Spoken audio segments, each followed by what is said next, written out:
Le 23 novembre 1924, la République met en avant comme jamais elle ne l'avait fait les soldats de la mine. Ce jour-là, le cartel des gauches au pouvoir, rassemblant les radicaux et soutenu par les socialistes, a décidé de faire entrer Jean Jaurès au Panthéon.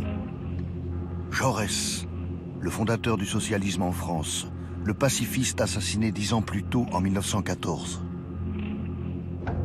Pour porter l'étonnant catafalque géant, le nouveau gouvernement a désigné les mineurs de Carmaux dans le Tarn. Ceux-là même qui avaient permis à Jean Jaurès d'être élu député en 1893.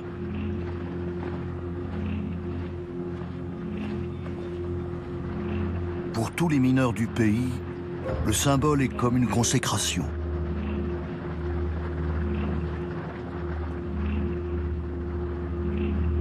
Les gueules noires sont en train de devenir un enjeu politique et syndical au sein d'une gauche profondément divisée depuis la révolution bolchevique d'octobre 1917 en Russie. Chacun va chercher à reprendre à son compte l'imagerie minière. La gauche de gouvernement avec Jaurès et les mineurs de Carmaux. Le nouveau parti communiste français avec l'image du mineur russe devenu une figure centrale en URSS.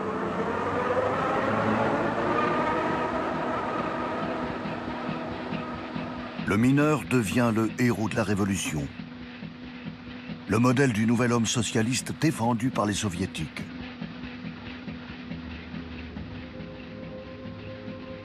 Le mineur révolutionnaire a un visage, celui du russe Stakhanov qui, selon la légende, est parvenu à abattre en 6 heures 14 fois plus de charbon que ses camarades. Stakhanov devient un symbole brandi par la propagande communiste. Le stakhanovisme devenant synonyme du don de soi et de la productivité.